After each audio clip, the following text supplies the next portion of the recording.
Bonjour, je suis Rodrigue Ndjandia du Royaume de Belgique et rescapé du Covid-19, cette pandémie qui fait beaucoup de ravages actuellement dans le monde. Je vais en quelques mots vous expliquer mon parcours en tant que malade.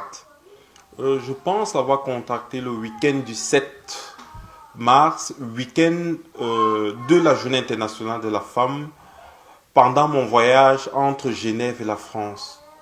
Est-ce que je l'ai contracté dans l'aéroport? Est-ce que je l'ai contracté dans le vol? Est-ce que je l'ai contracté pendant mon break au quick où je devais manger un bout? Ça, je ne saurais jamais. Je dirais que les premiers symptômes se sont manifestés en moi 5 jours après mon déplacement à Genève et j'avais de violents maux de tête, une fatigue extrême et une température intermittente.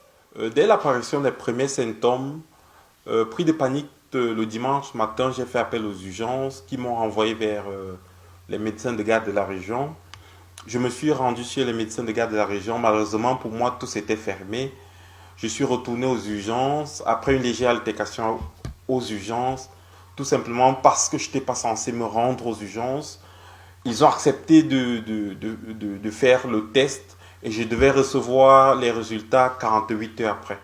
Étant donné que je devais recevoir mes résultats le mardi, le lundi matin aux premières heures, je me suis rendu chez mon médecin chez le médecin de famille et après consultation, il trouvait que j'avais de légères infections au niveau des poumons. Un traitement m'a été administré contre la fièvre et contre cette infection pulmonaire. J'ai suivi ce traitement du médecin de famille pendant 3-4 jours. À côté de ça aussi, je devais suivre le traitement naturel, à savoir prendre le thé, le miel, le citron et faire du VIX de manière artisanale comme on le faisait par le passé chez nous au Cameroun. Malgré ce traitement du médecin de famille et ce traitement naturel que je prenais, c'est suivi toujours une dégradation de mon état de santé.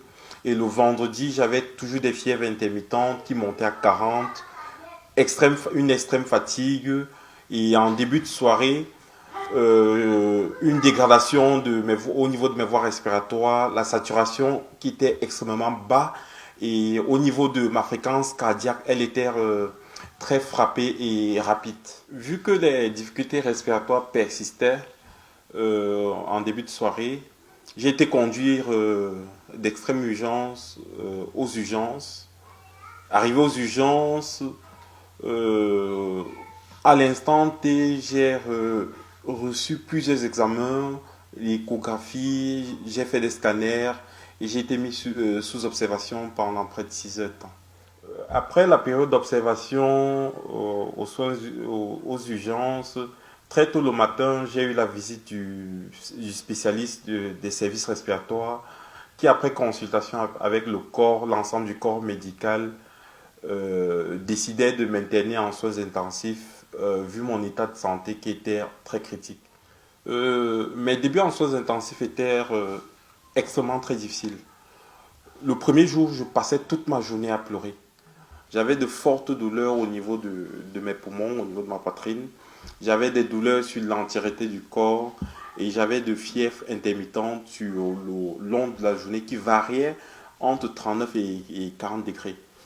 Entre autres aussi, j'avais une perte de l'appétit, une perte de l'odorat et le long des journées, je passais mon temps à pleurer dans la crainte de ne plus revoir ma famille, de ne plus revoir mes enfants, de ne plus revoir mes proches. À côté de cela aussi, certaines patients décédèrent tout près de moi et ce n'était pas rassurant. J'ai commencé à me sentir mieux 7 jours après, tout simplement parce que mes paramètres avaient varié et tendaient vers la norme, à savoir ma saturation, ma fréquence cardiaque, ma tension artérielle. Et aussi, entre autres, le nombre de médicaments que je recevais avait diminué. Je prenais 2 antidouleurs au lieu de 6 sur la journée. Entre autres, j'avais retrouvé mon appétit et le fait de manger me donnait un peu plus de force. J'ai paniqué et j'ai même extrêmement paniqué, tout simplement parce que le Covid-19, dans son cas grave comme celui dont je portais entraîne la mort. Je suis la preuve vivante, j'ai eu beaucoup de chance, j'ai eu la maladie, j'ai porté la maladie dans son cas grave. Par la grâce de Dieu, j'ai été guéri avec une charge virale à zéro. Toujours convalescent, je suis mon traitement à la maison. Il m'a été consigné de rester chez moi pendant 14 jours. Je vous dirais, du fond de mon cœur, il y a plein de gens qui entrent dans les hôpitaux. Dans l'hôpital où j'étais, personnellement, il y a plein de gens qui sont entrés. Mais peu en sortent. Le Covid-19 existe, cette pathologie existe. Je vous conseille, mes frères et sœurs, de prendre cela au sérieux. Je vous conseille de respecter les consignes qui ont été données par le gouvernement, à savoir confinement total et respecter les règles d'hygiène. D'où l'importance de rester à la maison. Respectons les consignes du gouvernement, s'il vous plaît. Merci.